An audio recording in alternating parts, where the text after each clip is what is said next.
یہ T V میں آپ کو خوش آمدید۔ نن ڈرامے کی آج کی ایپیسوڈ دیکھ کر تو مزہ ہی آ گیا کہ گوہر بیگم کی اصلیت سب کے سامنے کھل گئی، وہ بھی اس کے اپنے بیٹے عمر نے ہی اس کے تمام راز افشاں کر دیے۔ گوہر عمر کو چپ کروانے کی بہت کوشش کرتی ہے، لیکن عمر نے رابی کے سامنے اپنی دادی کی موت کا واقعہ بھی اگل دیا۔ ماما، آپ سب کے ساتھ کیوں اتنا برا کرتی ہیں؟ آپ نے دادی کے ساتھ بھی ایسا ہی کیا تھا۔ یہ سن کر تو گوہر کے جیسے پیروں تلے زمین ہی نکل گئی۔ وہ عمر کو ڈانٹتے ہوئے کہتی ہے، جھوٹ کیوں بول رہے ہو؟ اس پہ عمر اونچی آواز میں کہتا ہے، ماما، دادی تڑپ رہی تھیں، آپ سے پانی مانگ رہی تھیں۔ کمرے میں کھڑا جہانگیر عمر کی بات سن کر غصے میں آگ بگولا ہو جاتا ہے۔ وہ باہر آ کر گوہر کے منہ پر زوردار تھپڑ مارتا ہے اور چلاتے ہوئے کہتا ہے، گوہر، یہ کیا کہہ رہا ہے؟ تم نے میری ماں کے ساتھ یہ سب کیا؟ وہ پانی کے لیے تڑپتی رہی اور تم کھڑی دیکھتی رہی؟ شرم نہ آئی تمہیں میری ماں کے ساتھ یہ سب کرتے ہوئے؟ گوہر بیگم اپنی صفائی میں کہتی ہے، جہانگیر، عمر کو غلط فہمی ہوئی ہے، میں بھلا آپ کی امی کے ساتھ ایسا کیوں کروں گی؟ میں دل سے ان کی عزت کرتی تھی۔ آپ جانتے ہیں نا، یہ سب کچھ عمر رابی کے کہنے پہ کر رہا ہے۔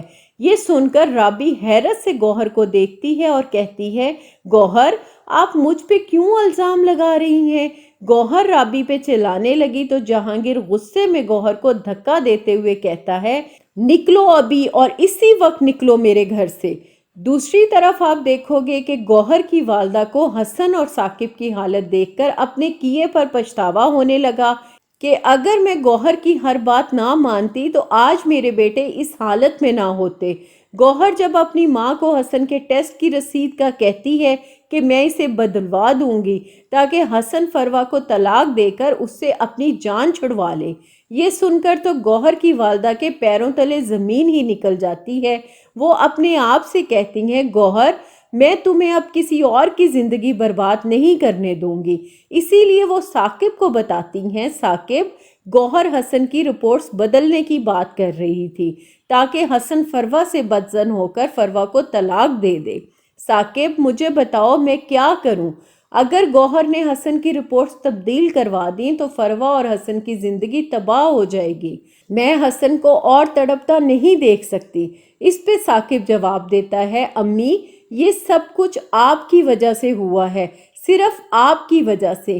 اس گھر سے رخصت ہونے کے باوجود بھی اس گھر کی ساری باغ دوڑ آپی کے ہاتھوں میں آپ نے دی تھی۔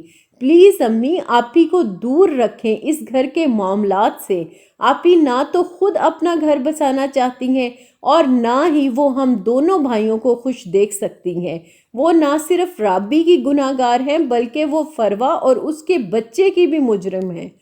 انہوں نے میرا اور حسن دونوں کا ہنستا بستا گھر اجاڑ دیا۔ ثاقب اپنی ماں کے جانے کے بعد سوچتا ہے کہ میں نے بھی تو آپی کے کہنے پہ رابی پہ الزام لگایا، میں بھی تو رابی کا مجرم ہوں، لیکن میں رابی کا گھر برباد نہیں ہونے دوں گا۔ میں جہانگیر کو سب سچ بتا دوں گا۔ وہ یہ سوچ کر جہانگیر کے گھر جاتا ہے۔ جہانگیر اپنی ماں کے کمرے میں ان کی تصویر سے باتیں کر رہا تھا، اتنے میں وہاں پہ ثاقب آ جاتا ہے۔ جہانگیر ثاقب کو دیکھ کر غصے میں کھڑا ہو کر ثاقب کا گریبان پکڑ کر کہتا ہے، تمہاری ہمت کیسے ہوئی میرے گھر میں آنے کی؟ اس پہ ثاقب جواب دیتا ہے، جہانگیر، میرا ضمیر مجھے جینے نہیں دے رہا، میں آج تمہیں سچ بتانے آیا ہوں۔ یہ سن کر جہانگیر حیرت سے ثاقب کو دیکھتا ہے، سچ؟ جہانگیر، رابی بے قصور ہے۔ رابی کو طلاق دینے کے بعد میرا رابی سے کوئی تعلق نہیں اور نہ ہی کبھی رابی نے مجھ سے ملنے کی کوشش کی۔ یہ سب میں نے گوہر کے کہنے پہ کیا تھا، مجھے معاف کر دو جہانگیر۔ باہر کھڑی رابی بھی ثاقب کی ساری باتیں سن لیتی ہے۔ پھر ثاقب رابی کے پاس آ کر کہتا ہے، رابی، میں تمہارا مجرم ہوں، پلیز مجھے معاف کر دو۔ جہانگیر پہ تو گوہر کی اصلیت پہلے ہی کھل چکی تھی۔ ادھر گوہر عمر کی اس حرکت کے بعد اسے کمرے میں لے جا کر غصے میں بیڈ پہ پھینکتے ہوئے کہتی ہے، میں نے تمہارے لیے کیا کچھ نہیں کیا اور تم نے مجھے ہی جھوٹا بنا دیا۔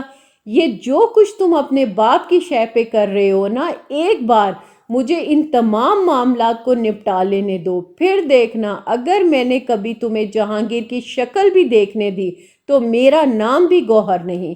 ساری زندگی ترسے گا تمہارا باپ تمہیں دیکھنے کے لیے۔ گوہر بیگم تو اپنے انجام کے بہت قریب پہنچ چکی ہے۔ دیکھتے ہیں فرینڈز، کیا گوہر اپنی ہار کو تسلیم کر پائے گی؟ اور جب جہانگیر اسے گھر سے نکال دے گا تو کیا ہوگا گوہر کا اگلا ٹھکانہ؟